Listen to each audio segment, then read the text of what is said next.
Hey, oboists! Have you ever found it difficult to sort out when and how to find a new oboe or English horn?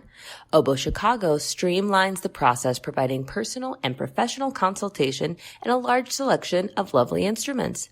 The process feels comfortable and thorough. Selection includes Effleurette of Paris, Howarth of London, Covey oboes, and Fox products. For a credit of $100 towards shipping, mention Double Reed Dish when you call or email Shauna. For a current listing of Oboe Chicago's selection, please visit www.oboechicago.com. You know how we're always in the market for good quality handmade reeds? Well, MKL is the one-stop shop for handmade oboe reeds where you can try reeds from various makers and select the one that is best for you. Visit mklreeds.com and enter coupon code DOUBLEREEDDISH, 3 separate words, all caps, for free shipping on your first order. Hi, I'm Galit Kaunitz. And I'm Jackie Wilson. And you're listening to Double Reed Dish, a podcast for oboists, bassoonists, and the people who love them.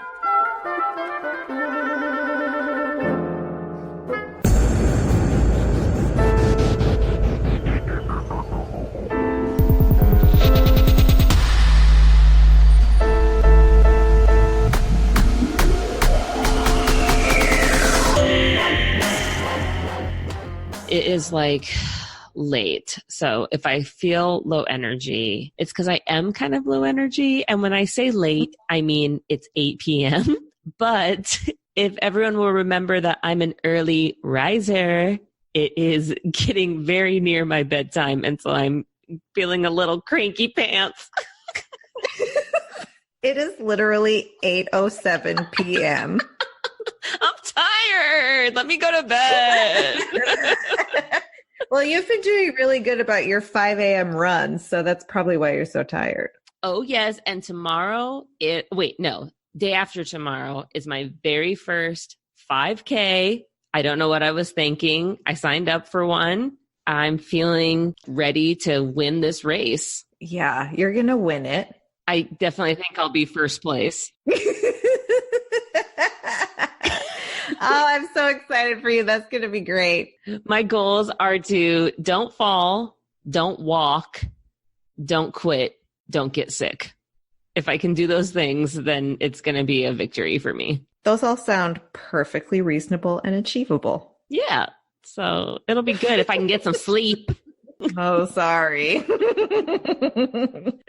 How have you been lately? Super busy. My days feel like they are planned to the minute. Which, I don't know. I'm kind of a person who runs on stress. So I feel really good when I go to bed because I'm like, yeah, I did all the stuff I meant to do today. And I'm really proud of myself. Like, I called my wife after it was the day that I both renewed the registration on my car late and also bought a parking pass for the university late. And I called her. I was like, you're going to be so proud of me.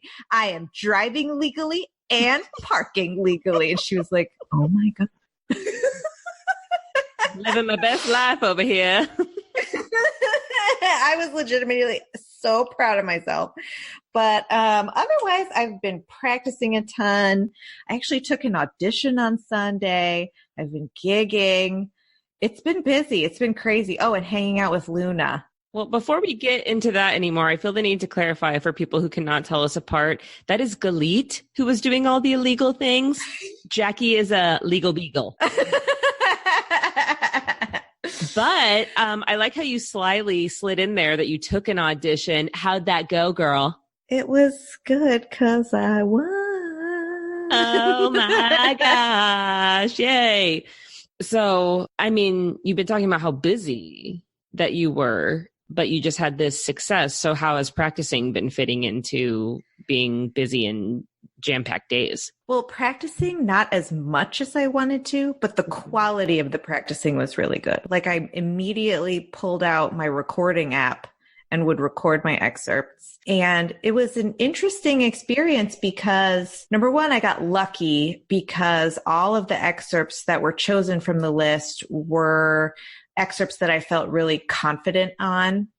Mm-hmm. And I was in a really good headspace because I didn't really feel like I had anything to lose by taking the audition. And I just walked in there, sat down, played down the list, only made like some really, really minor mistakes, and then felt really good when I walked out of the room. And that's not my usual experience with auditions. And I think a lot of it has to do with the podcast and talking to so many people about auditions and performance anxiety and, you know, listening to how so many people deal with it and my relationship with perfectionism. Mm-hmm. And I've been putting a lot of work into walking away from the perfectionism and walking toward being myself. Mm-hmm. You know, do you remember what Alex Klein said in his interview about how you can go in there with unrealistic expectations and be disappointed when you walk out, or you can go in knowing, okay, based off of my preparation going into this and my knowledge of my strengths and weaknesses, I can fully expect X, Y, and Z to happen. And that's been really helpful for me to just think, okay, I'm a human being. I'm not a robot. So it's okay if I don't play completely perfectly in this audition. And I felt so happy and lucky and grateful to have been chosen. There is so much to be applauded about just taking the audition, taking a risk and trying. I think that if you focus too much on the result, if it's a positive result or a negative result, then you lose the attitude of growth and learning. Do you know what I mean? Yeah, there's an interview with Anthony McGill that I go back to constantly to kind of help my musical mindset. And in it, he talks about the value and how much we should admire ourselves for just knocking on the door. Like what you were talking about, that there are people in this world who do not knock on doors for the fear that they won't be open to them. And so they never take the chance. So it's about choosing to engage in this art and make ourselves vulnerable. But it's also exactly what you're talking about, submitting that proposal that did not get selected. Pat yourself on the back for knocking on the door. You know, submitting your resume to the resume round and not getting through. You deserve to acknowledge and congratulate yourself for knocking on the door, because there are so many people who hold themselves back. And if you keep knocking, a door is going to open. And in the meantime, give yourself credit where credit is due. And that is advice that has really helped me. Exactly what you're talking about, not measure everything in this binary, a win or a loss. Right. Yes, exactly. There's something to be gained and learned from every experience. And if you view it that way, then every experience can be a win, even if you're disappointed by the outcome. And my favorite thing was when I texted you that I won, you called me and squealed into the phone, which is, first of all, so special because listeners, Jackie hates talking on the phone. So it's always me calling Jackie. And it was just so like, I felt so happy and loved when you called me and were like, oh my God. It's true to my introverted nature. The phone is not my first choice. So yes, if I talk to you on the phone, you should feel very loved, because usually I will avoid it if I possibly can. I did. I felt extremely loved. Well, similarly, I've been having kind of crazy days and having to come to terms with not being able to do all of the practicing that I want to. I think that's just kind of the name of the game. So for me thus far this semester is I'm not able to get as much done as I would like. And so I need to, again, kind of give myself credit for doing what I can. And it's been helping me to really prioritize, you know, there are days just based on my teaching schedule and whatnot that the amount of practice that I want to do is just not reasonable. There aren't the hours in the day. And so holding myself accountable of, okay, what can I do? And what is my minimum standard for myself on those days?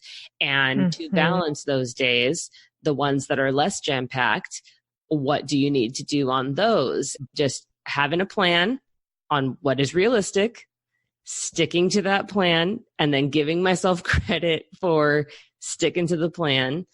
That's, how you have to go about it sometimes. What's important to you? What is the priority? And don't beat yourself up if you can't get every single thing off the list. That's just not in the cards sometimes. And actually, I think there's a lot of value in going into a performance situation with a varied practice schedule, because as we know, routines always get disrupted as life goes on and gets more complicated. You may not get that regimented time. And I think there's a lot of value in saying, okay, I have 35 minutes. I'm going to get this and this and this done. And then I have to move on to something else. And still feeling okay. Oh, yeah. And as, your career expands, travel can really impact the days leading up to your performance. And you still have to play well, even if you're jet lagged and exhausted and didn't get to play for 2 days. Yeah. If your reads act different, it doesn't matter. You have to be flexible. So yeah, I'm just kind of living in and loving changing the type of expectations that I have for myself and giving myself more flexibility to accomplish the things that I want to accomplish in different types of ways. It's kind of a cool space. It sounds like you're kind of going through the same thing. Yeah, for sure. I also, as you were saying that, I was like, is this Jackie? Like, who is this person? I'm just like hanging loose, staying up past 8 p.m. Wild child. Watch out.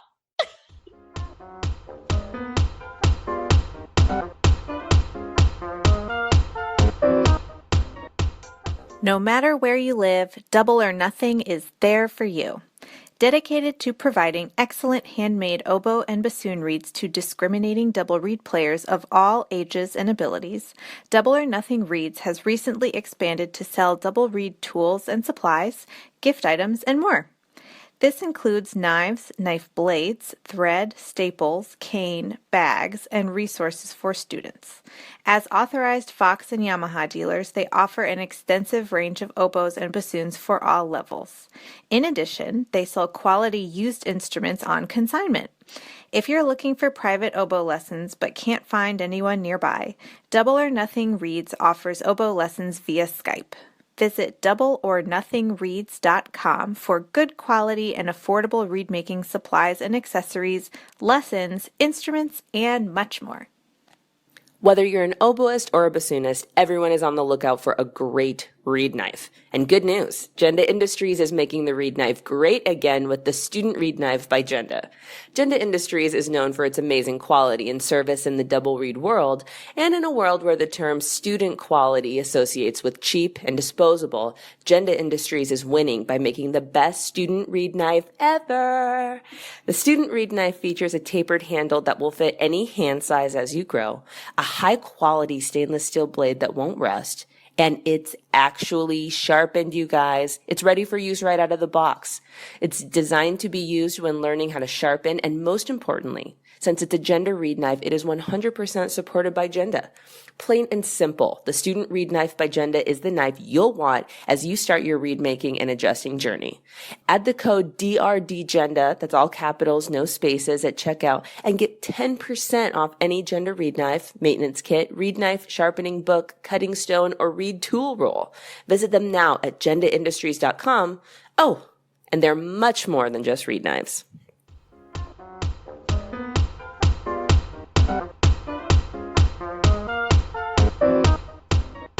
We are delighted to welcome to Double Reed Dish Euridice Alvarez, Assistant Professor of Oboe at Baylor University. Welcome to Double Reed Dish. Thank you for inviting me, and it's a pleasure to be here talking to both of you, and I'm very excited about this interview. Could you introduce yourself to our listeners by telling them a little bit about your background, how you came to the oboe, and your educational path, how you got started, your story? Yeah, well, I was born in Honduras in Central America, and my dad happens to be a classical trained pianist. He's a musician. And he taught choir in my high school for many years. He played trombone, accordion. My whole family on both sides, they're all crazy. They play guitar, marimba, they sing. Crazy in a good way.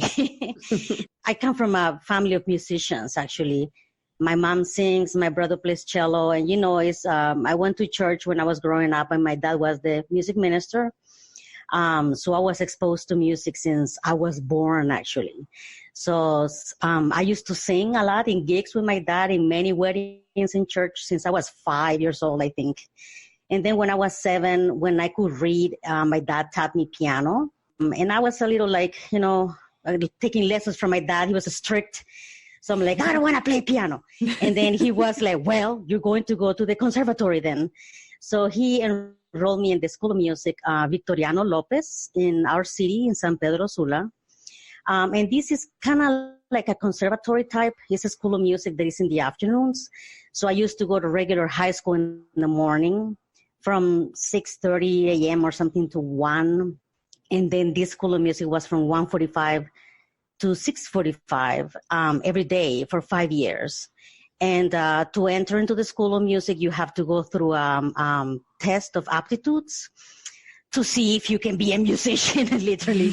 And, they do you have to sing, you have to do rhythms back and forth, and they measure notes in the piano high. It's mainly like an aptitude test. Mm-hmm. So I passed the test, obviously, because I was, surrounded by my dad in music. And then you do a week of more test for music history, to see if you really are suited to be a musician. And then they show you the instruments. And I was like, hello, I'm short in stature. I'm vertically challenged. I was 4'8" since I was born, I think. So I knew I could not play double bass. There's no way. Cello, forget it. Viola, I don't think so. So that year, they were introducing the oboe and the flute. And I was like, I think I can reach those two. And, there's a session, I know it's funny, and they ask us, put 3 instruments that you would like to play, that you think you can play. And I put, I like the violin, and I put flute and oboe.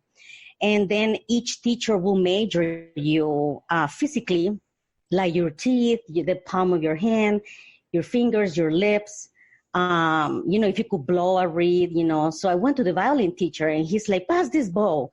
Oh, no, your arm is too short. You cannot reach the violin. Go to the flute teacher. I'm like, okay, first fail.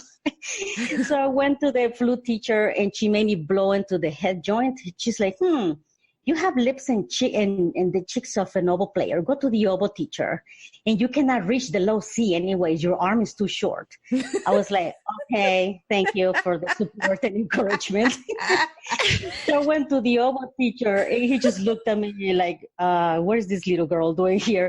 So he gave me a reed. He's like, blow into this. I'm like, beep, beep, beep, right away. And he's like, oh, okay, put it in the oboe. He already taught me to play G, A, B, C.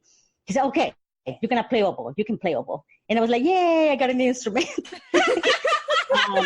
So that's how I started to play the oboe. And then my dad later on told me, oh my gosh, I wish you could have played violin or become a singer. This instrument is expensive. I didn't know these things about reeds and knives and tools. And I was like, I'm sorry, Dad. But I love it. And that's how I was chosen to play the oboe. I guess it was given to me.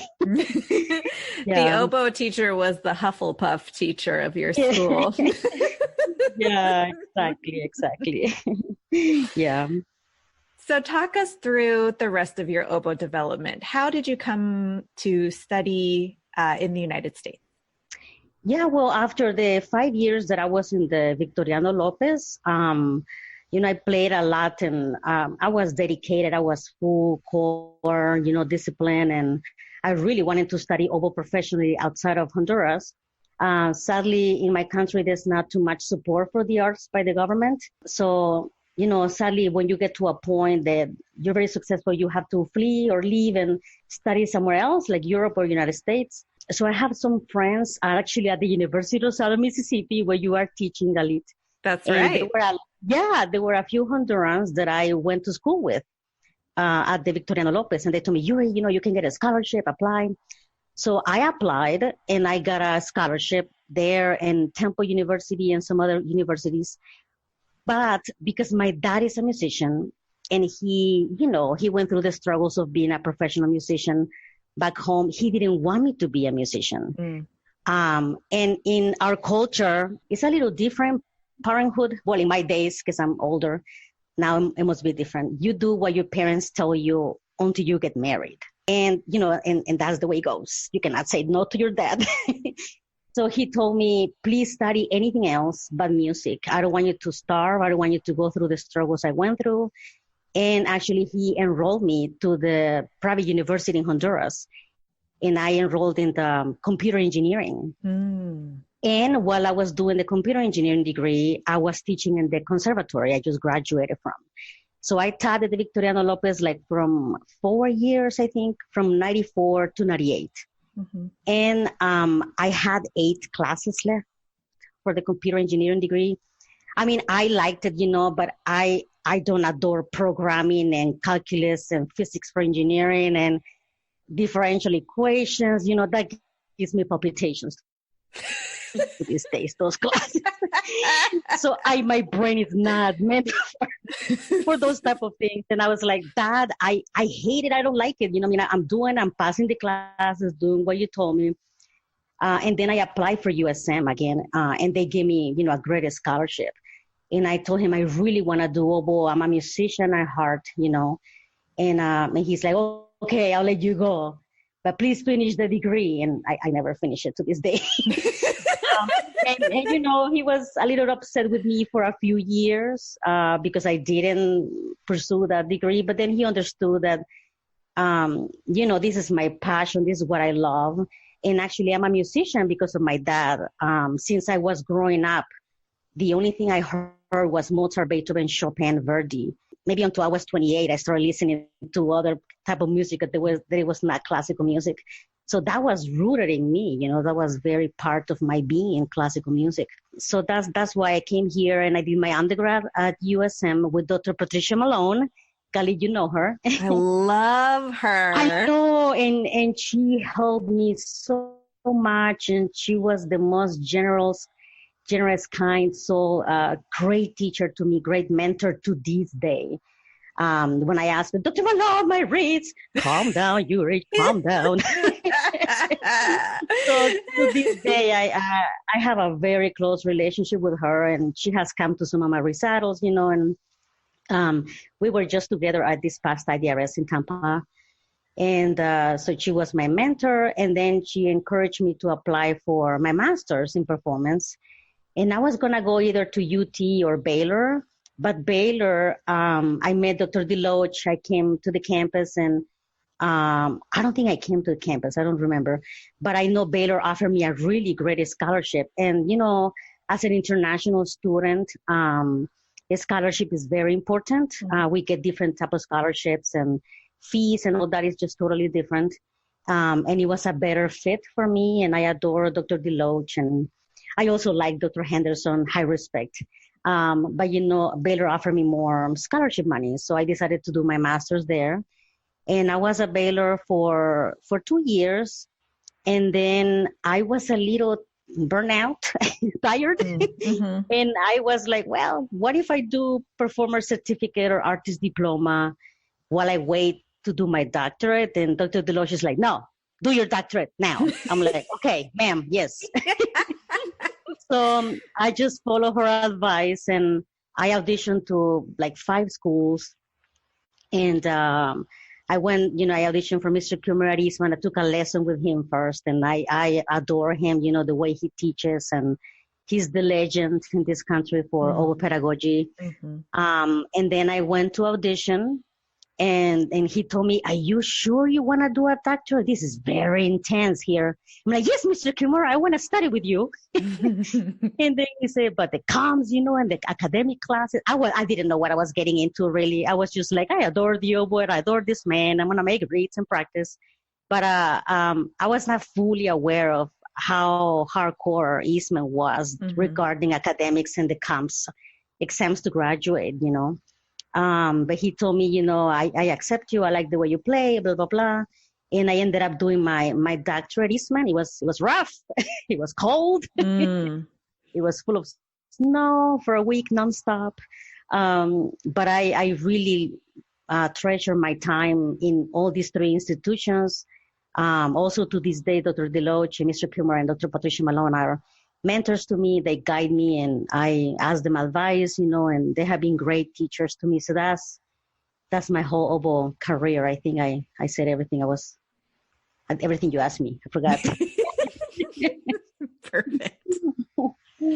Could you think back to when you moved from Honduras to the United States? What was that experience like? And what advice would you give to other young music students who are either studying internationally or considering studying internationally? I bet that was a big culture shock. What was that experience like? Yeah, it was a culture shock. Maybe in the customs that are different here than in Honduras. Language for me, English I want to be humble and say that it has been easy for me. I studied English way before, and I was in an English institute, and so English was not a barrier for me that much. Maybe some classes that were a little complicated, but it was mainly the culture. And something as simple as you can stop here to cross the street. The car will stop. The car will not kill you. In Honduras, the car will not stop when you cross the street. The car will kill you. The car will kill you. You have to run for your life. So, the food was very different. That was hard for me to adjust. And just the environment, we're really, I don't want to say loud, but we speak fast and we're very friendly. We hug a lot. Very, very affectionate. So that was very different. The advice I will have is like practice, focus, have clear goals. Don't waste your time. Don't party that much. They really, if they come here on a scholarship and this country opens the doors for you to study, take advantage of it. And it's a blessing.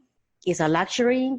I think it's amazing that some of us had the opportunity to come here, and in other places you don't have that opportunity. So I think I highly, advise the students to really take advantage of the opportunity. Get B's and A's, don't get C's and below. Practice every day as much as you can. Keep the standard high. Take care of your reputation. Make wise decisions. Watch what you say. Get along with everybody. Don't burn any bridges. And something that is hard these days, I guess, is be nice and kind to everybody and accept everybody for what they are. And, I think that would be my advice to international students. It's harder because you cannot work outside of campus. You have to work inside campus. You have limited hours. But I think everything is possible if you put your mind to it. And it's just working really hard in creating a reputation that you deserve the scholarship you were given, So just treasure it. As a follow-up question to that, you have been on both sides. You've been an international student, and now you are a mentor, much like your mentors were to you. And I would love to know what advice you would give for other collegiate teachers who are welcoming international students into their studios, and how can they best support them and be there for them? Yeah, that's a great question. I think just get to know the culture of the country the student is coming from. You'll be surprised. Like, for example, in Latin America, Mexico is different than Guatemala, El Salvador, Honduras, Costa Rica, Colombia, Bolivia. Everybody has a little bit of different things, different foods, different ethnicities. And also understand that maybe some students might be a little slower are learning certain things, and some might be faster are learning other things. But sadly, the way the scholarship works, you can only work 20 hours on campus. Working outside of campus is not allowed. So sometimes that salary is not that much. You have the sponsor through the I-20, but just understand that they might not have, some of the basic needs might not be covered.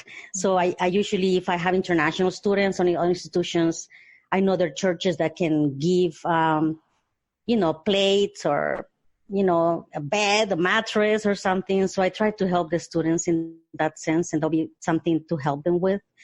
I will also encourage them to focus in their studies and nothing else, to really give them maybe other tools like an internet and other websites that they can find help if they don't understand something. Also, sometimes most professors don't know there's a writing center, because English is not easy for everybody, especially the writing. Even for me, I remember writing a paper before like at 5 a.m. Oh my God, just do tomorrow at 8 a.m. I'm still on the third page. So, writing center is good, but it's not that great sometimes. So they might need an American friend that can check the paper. Okay, your grammar, this and that. I advise that a lot. So it's just understanding that maybe some mannerisms, some things that they might say, I don't think they mean to offend in any way. It's just that it's different from culture to culture. So I will teach them how to act here, what things to say, what not to say, and mainly immerse in this culture, so you're respectful to the American culture, and the teacher also understands their culture. That's mainly it, I think. So before we get too far from your oboe origins, when you talked about doing a degree in was it computer science or computer engineering? It's computer science here. Computer science.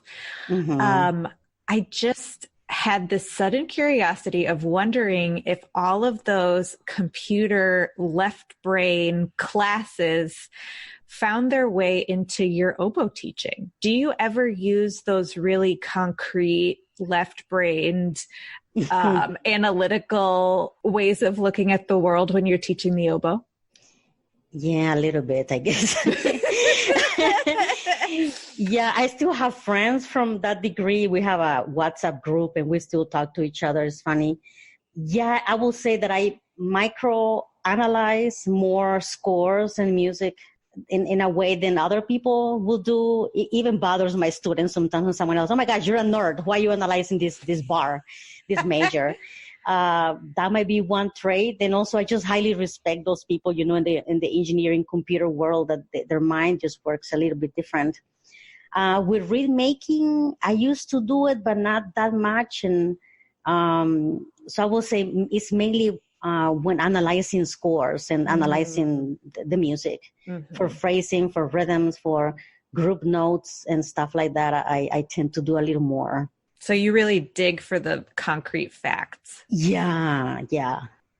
And now you find yourself at Baylor, which is where you had gone to school previously. What is that like to follow in the footsteps of your mentor and be the next chain in that legacy that you were once a part of as a student and now as a professor? Yeah, that has been I'm still pinching my skin. Am I here? Dr. Deloach is going to come in any minute and she's going to give me, she's going to tell me, practice your skills. So I'm following humongous shoes, like I say, a great legacy of one of the great pedagogues of oboe in this country. And, I take that very seriously. And for me, it's a privilege to be here teaching at Baylor. Some of my old professors are still here teaching, and I feel it's like a full circle for me. I feel like I was coming into a family because I already know how Baylor works and the faculty and everybody, and I just feel like a home. I don't know how to describe that. Also because at Baylor, when I was a student, I lived in a house for international students, and that really helped me to through my master's. And so Baylor always felt like home to me. And for me, it's an honor to follow Dr. Deloach's footsteps and her teaching style and everything that, she left here at Baylor. So I just hope I don't ruin it. I just hope I do a great job. And, I try every day to do what I'm supposed to be doing. Yeah. I would love to know, what are some of your top tier priorities in your pedagogy? What are some things that, when your students graduate and leave your studio, like what are some of the 2 or 3 things that you want them to remember the most from their oboe education with you? Yeah, I think these days, believing in themselves. That's very hard these days, I think. It's really hard. Yeah. And owning your strength and your weaknesses. Mm-hmm. And then not comparing yourself to anybody else. Everybody is different. Everybody comes from different environments. And just to hold and to embrace what they can do best.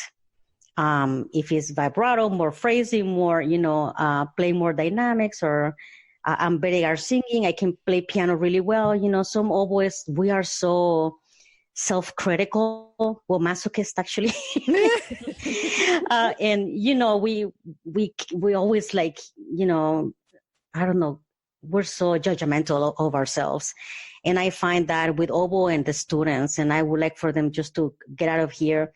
Okay, I can do this. If I really put my mind into and I work really, really hard, I can do this. But also knowing, like I said, the strengths and weaknesses, because some students, I always tell them, and my teacher from Costa Rica told me this, there's always 20,000 people like you, 20,000 people that play better than you, and 20,000 people that play worse than you. Mm-hmm. So,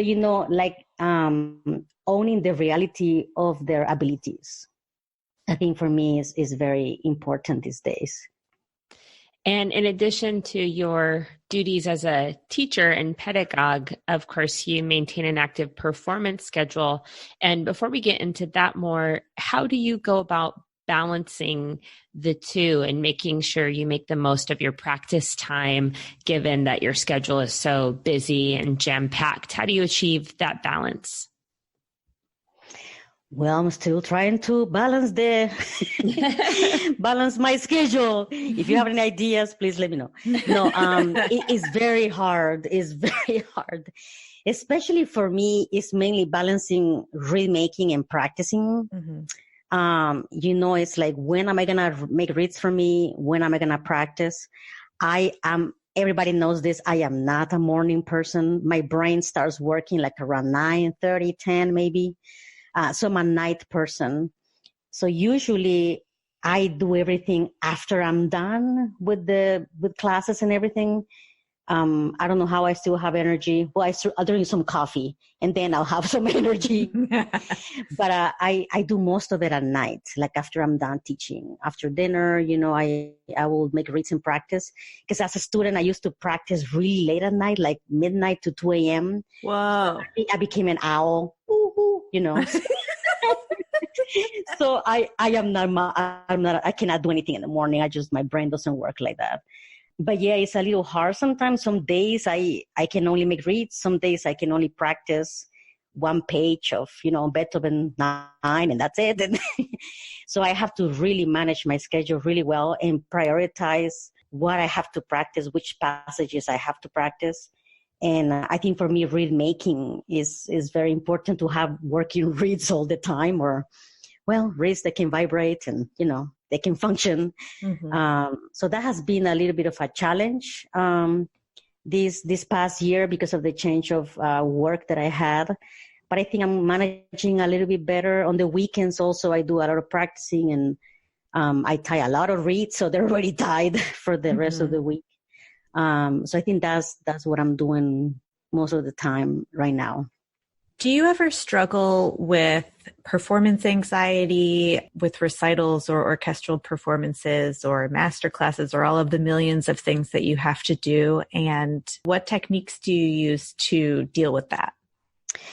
Yeah, that's an amazing question. For me, maybe I'm crazy. I don't know. Maybe because my brain, my jalapeno blood, like I say.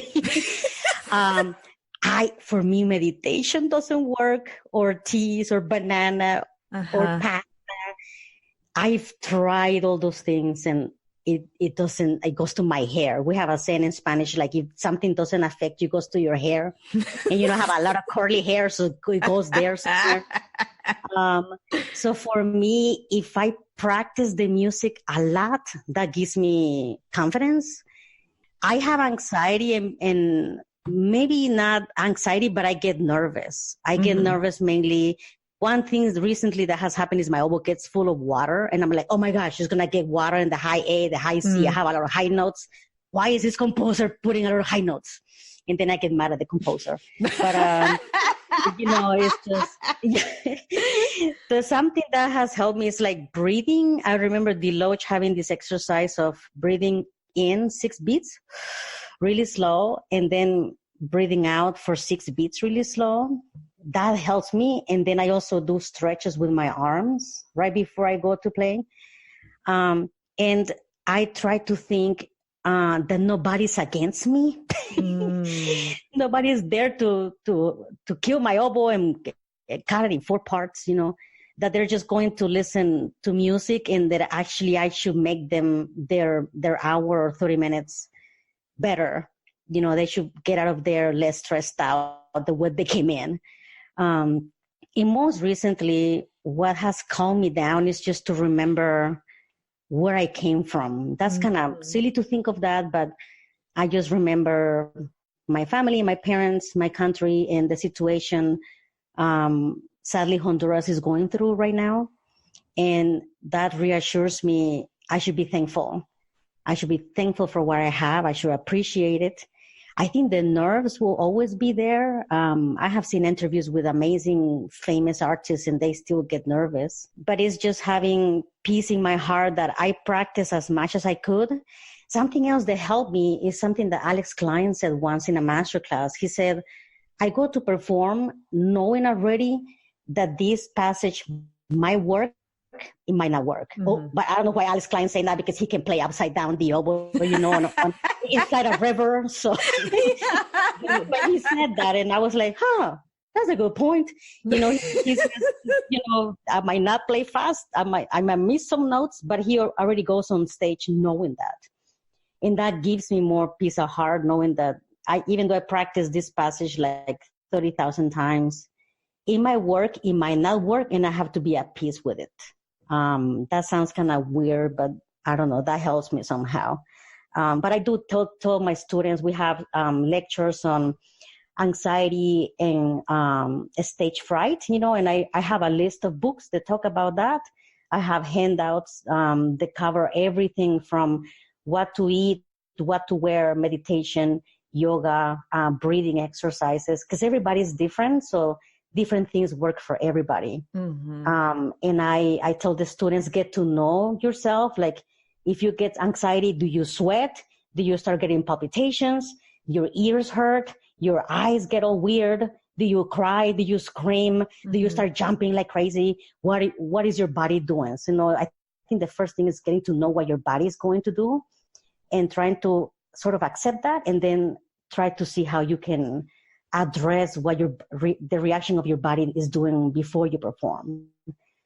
So I teach my students to learn what they're going through.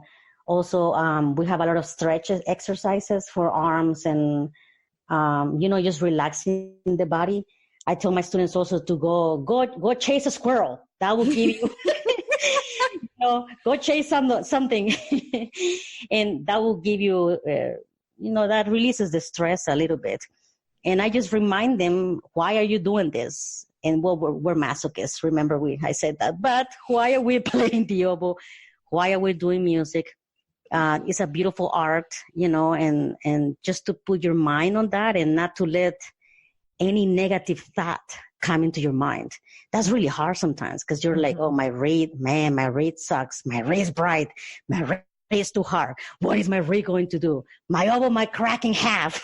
So you think of the worst, and it's hard to teach that, not to think any negative thoughts about yourself before going to play. So there's many things that I tell my students with handouts and books and lectures that might help them overcome that. It's different for everybody.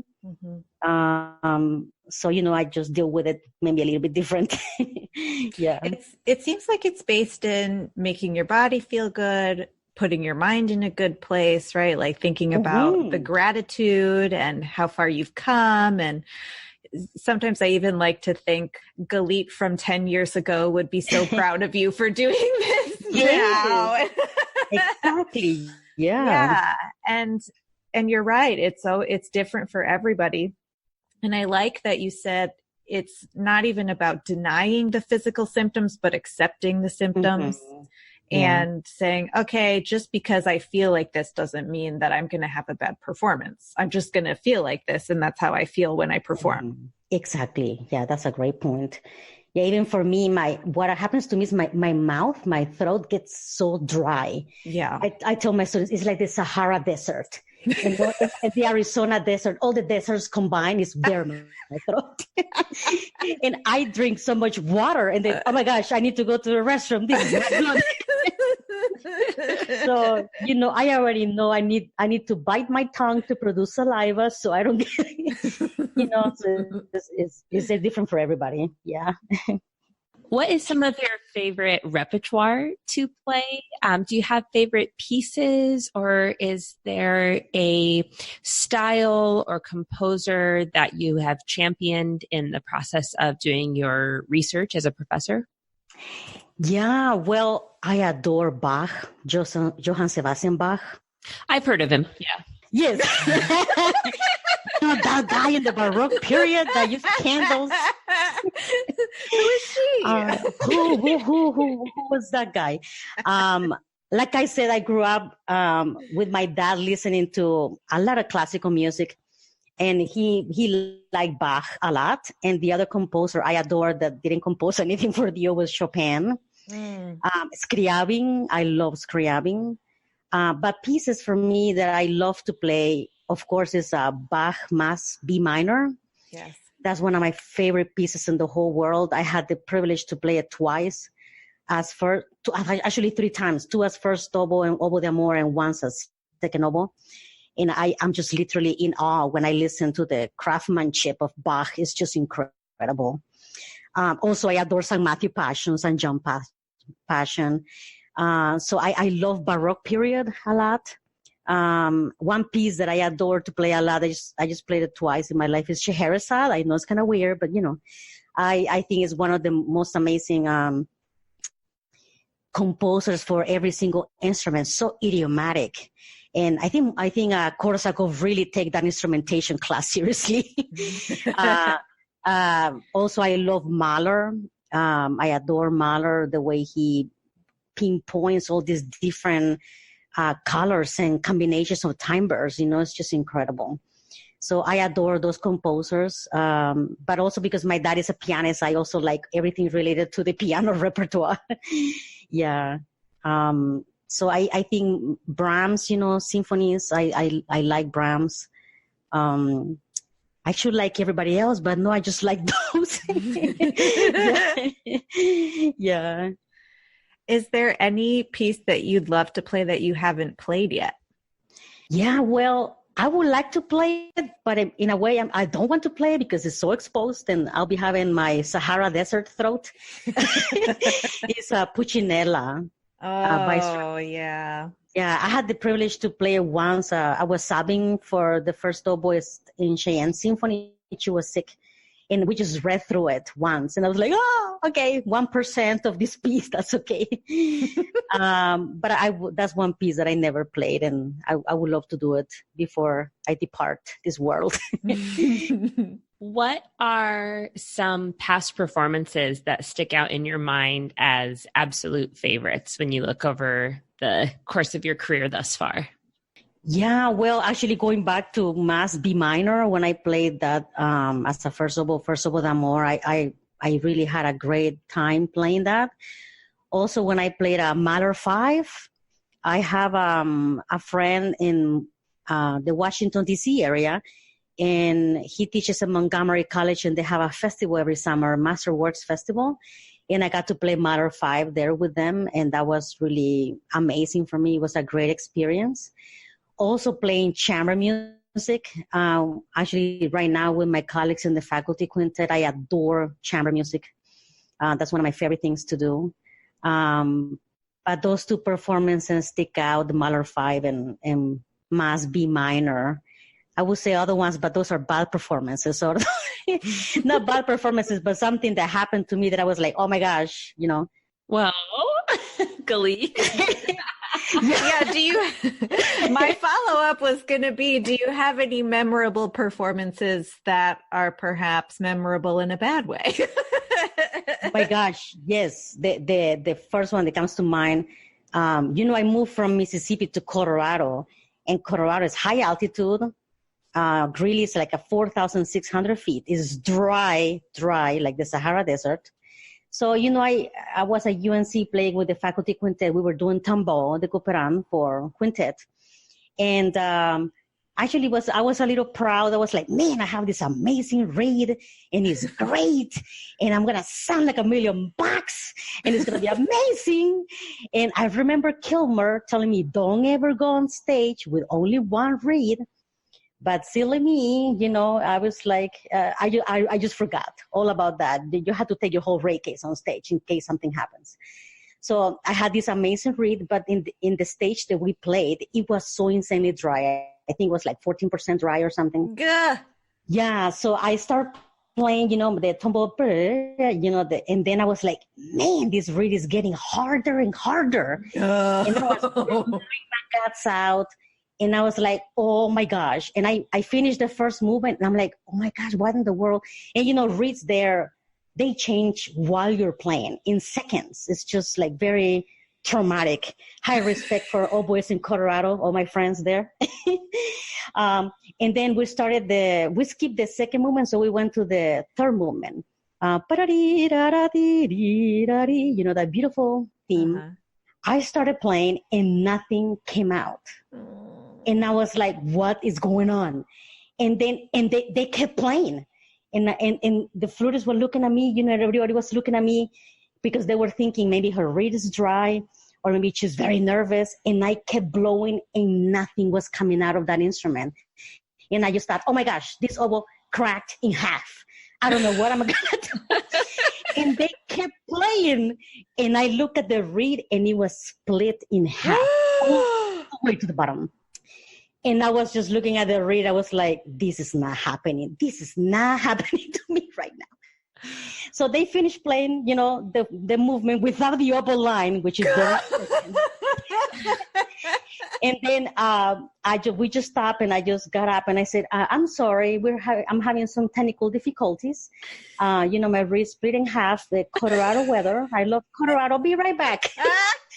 And I went backstage and wet my reeds real quick, and I finished playing with a horrible bright reed. So lesson learned. Always go on stage with all your reed case and at least 4 reeds wet. That is traumatizing. Yeah. So I still have trauma from that. I'm very paranoid now. But I was like, while you were telling that story, I was like, well, surely she'd be able to muscle through it somehow, but not if it's cracked all the way down. No, there's no way. Oh no, that's terrible. Yeah. So happy memories from Colorado. Well, other than always bring your reed case on stage and have 4 reeds wet, what is some of the best reed making advice that you've received, or what reed making advice might you want to share with our listeners? Yeah, well, I have had a lot of teachers in my life, but the one man, that is the guru of reed making, the god of reed making in this country is Mr. Richard Kilmer. And he takes reed making, his approach to reed making is very simple. It's not too analytical, and is very precise, and it goes down to the point. So I think the way I make reeds and everything that I learned from him is also to be more relaxed about reeds. They're a living organism. It's a grass. It changes. He used to tell me every reed is different. It's like if you have different girlfriends or boyfriends, just treat them differently. So yeah, he used to tell me that. And he measures each piece and uses the rasp gouging machine.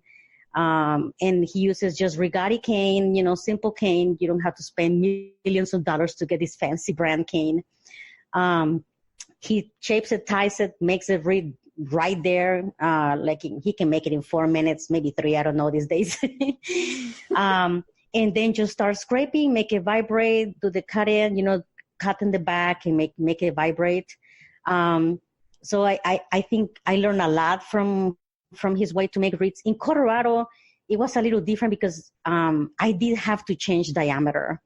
They just close so much. So I have to use 10 to 10.5, sometimes 9.5 to 10 for them to open up. And I had to scrape more on the back than usual. So it's different. But I have learned different tips for remaking from all of my teachers. My teacher in Costa Rica, the one I studied with in the Victoriano Lopez, his name is Jose Angel Abrego, and he's the professor of the University of Costa Rica. He told me, you scrape in the very bottom of the reed for the low notes. I'm like, really? And it worked. So I'm still doing that to this day.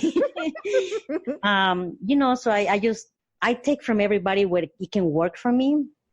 So I don't go too analytical on the reed making process, but I make sure that I follow the steps that you're supposed to follow, and have, a working gouging machine, the shaper tip that you like, a good staple, and a sharp knife, of course. And for me at this point in my life, I already have I already have what I use, like my set, But I told the students, just change one variable at a time. Otherwise you go crazy because there's like 20,000 variables for oboe.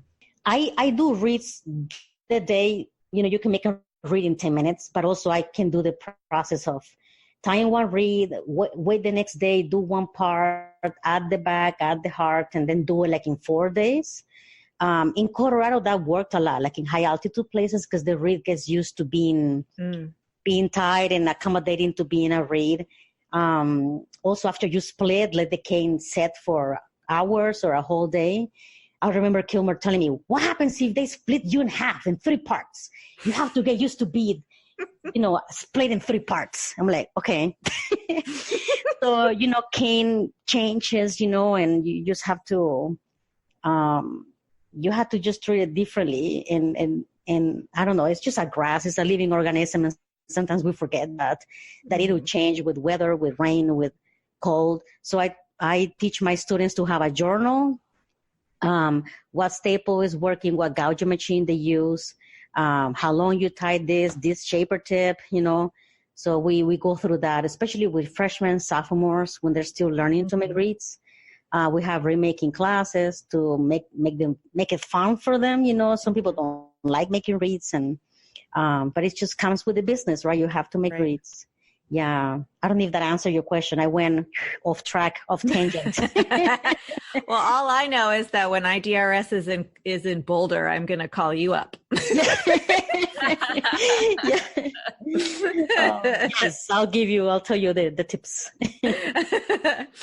What advice do you have for a young musician who aspires to have a career like yours? Oh my gosh. I think, like I said before, have clear goals of what you want to do. I think the reality of the music degrees right now is very different than when I was a student 15, 20 years ago. I think if they go into a performance degree, they have to play at a high level from the very beginning. If they do a music education degree, they have to like working with, young people and being a band director and really knowing your craft. And I think these days students should have other things to do, like be good at theory, try to learn more about music history, learn piano really well, learn to sing, take some conducting classes. So I think as a musician right now, you have to have other assets, not only your instrument. And I will tell the students to be very disciplined. You can have talent, but without discipline, it doesn't go very far. Right. So they have to be very disciplined, very dedicated. I tell my students, focus, I told my students, when you're not practicing, someone else is practicing 22 hours a day and you're not. So, so I think it's just, I think know what you want. And also I think it's very important to learn from the bad experiences and learning how to fail. I see a lot of documentaries with the top athletes in the world.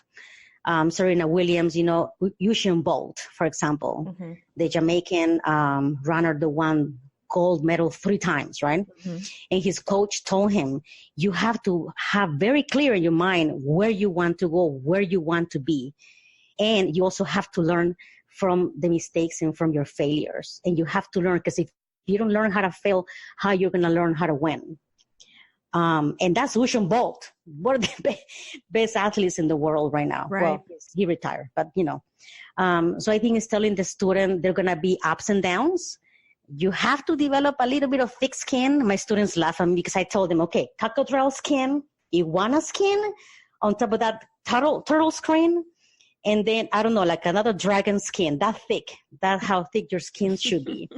Because there's going to be people that are going to disappoint you. You're going to have failures. You're going to have, moments that is very sad, that you're going to be wondering, why am I doing this? And you have to have your goal really clear in your mind where you want to go. And to get there, what's going to make it for you to get there? There's going to be ups and downs and, turns, and there might be a mountain. There might be like a humongous, cliff. You might fall from a tree. You might fall from a river, and there's not going to be water in the river, but you have to get up again. So I think for students, the young generation, they have to work really hard, because right now the competition is different than in my days, So you have to know your craft really well, be literate about everything, not only as a musician, but know everything that is happening. So that's what I will advise the young students that are coming as freshmen now.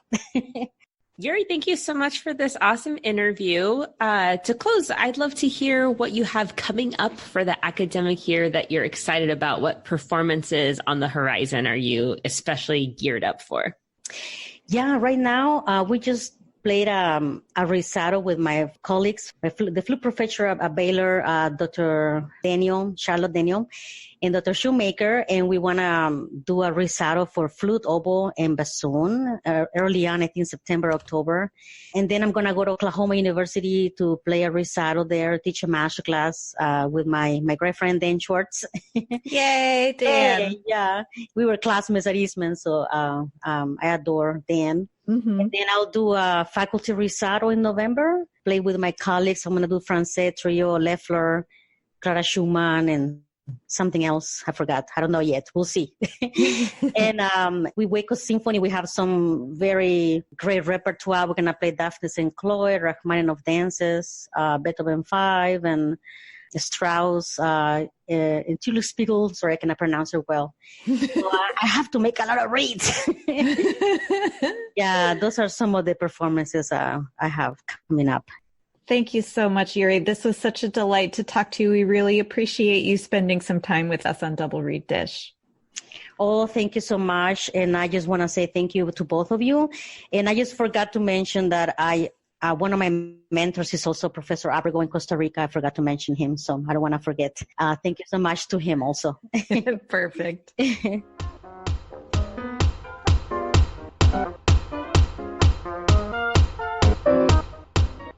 We hope you enjoyed that interview with Euridice Alvarez. Please do not forget to follow us on social media. We're on Facebook, Instagram, and Twitter. You can listen to us on iTunes, Google Play, YouTube, SoundCloud, and anywhere that you get your podcasts. And hey, if you wouldn't mind rating and reviewing us on iTunes, we always love to get your guys' feedback. Galit, who's coming down that pike? Our next illustrious guest is Kim Woolley, Associate Professor of Bassoon at the University of Southern Mississippi, and my friend and colleague. Very excited to have her on. Jackie, time to end this nerd parade. Go make reeds.